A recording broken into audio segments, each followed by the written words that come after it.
How do you think the running game has changed in baseball over time since you were playing?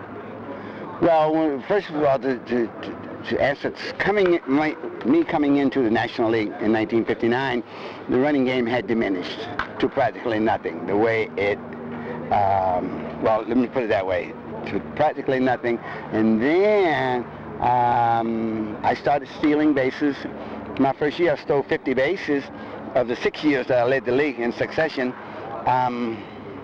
they thought unheard of. They took the bag out of the ground, 50 bases. Well, 50 bases later on became nothing. I mean, you weren't even in the top 10.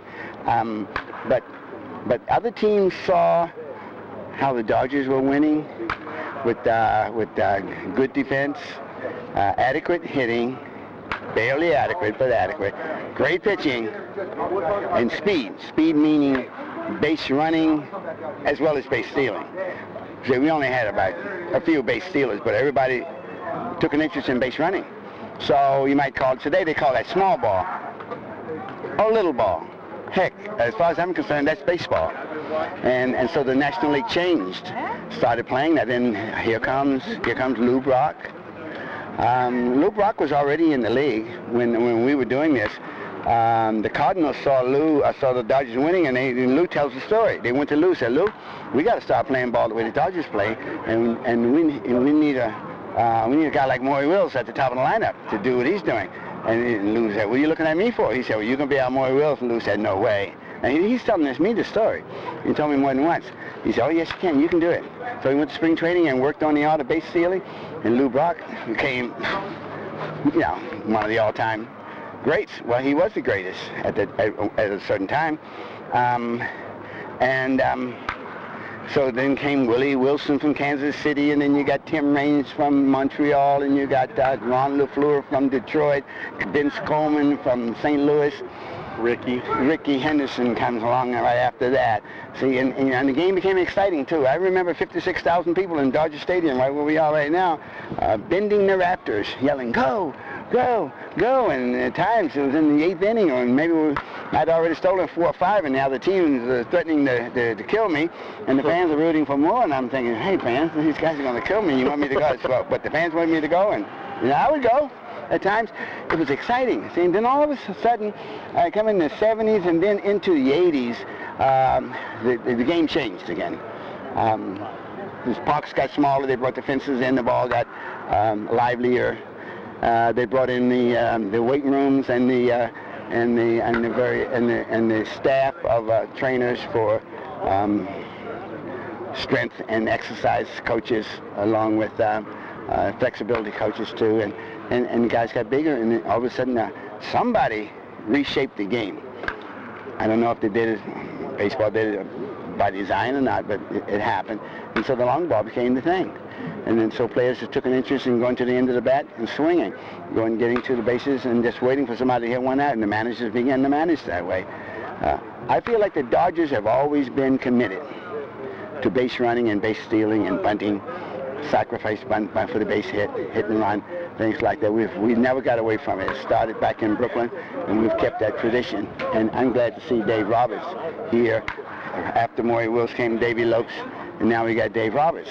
And so it seems like, for some teams, then that's fine to wait for the home run if you've got 3 guys that can hit 40, 50 home runs on your roster.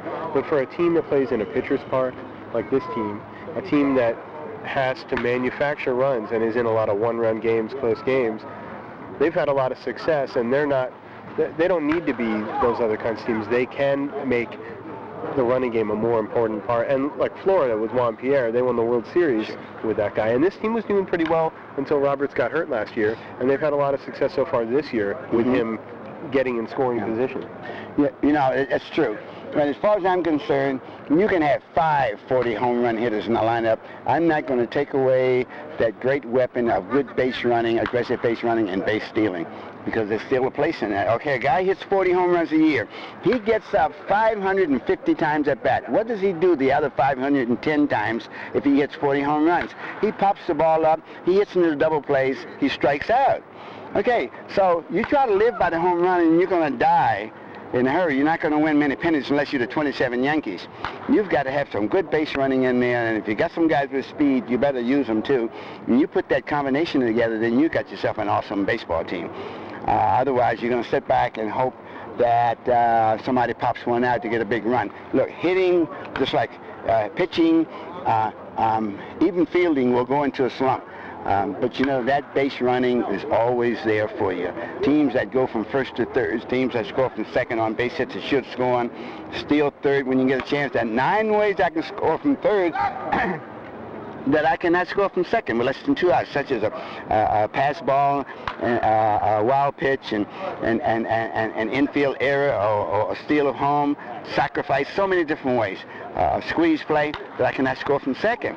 So I want a guy on third base whenever I can get him over there. The other thing is this: it puts pressure on the pitcher, not wanting to throw that splitter into the dirt and bouncing it to the catcher, or throwing a breaking ball.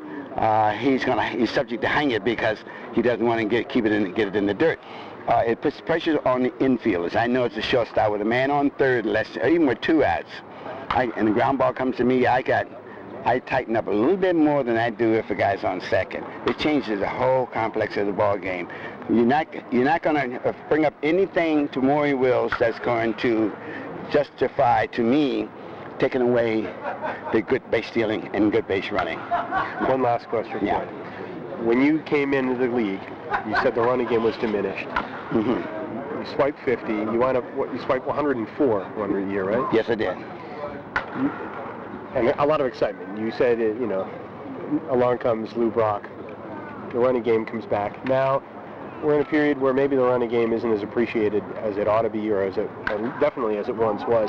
Do you think that the Marlins winning the World Series and Juan Pierre leading the league, Dave Roberts having a phenomenal year and bringing more excitement to the running game, do you think the running game is something that has just been maybe dormant and is ready to wake up, or can be? Yeah, it's dormant. You see, it takes a team to get into a World Series or say the championship series or postseason play with that kind of play, like base running and base stealing, for the nation to see it, and for all of baseball to see what it's done or what it's doing, for them to recognize it as something they would like to see on their ball club because it wins ball games. But as long as you finish up not making a run for the pennant, then nobody pays attention to it. So that's why all of a sudden we're talking about it right now, because the Marlins with Juan Pierre won the World Series. So definitely, it was a point that you said it not being appreciated, but meaning base running and base stealing. Not appreciated by whom? Not the fans. The fans appreciate it.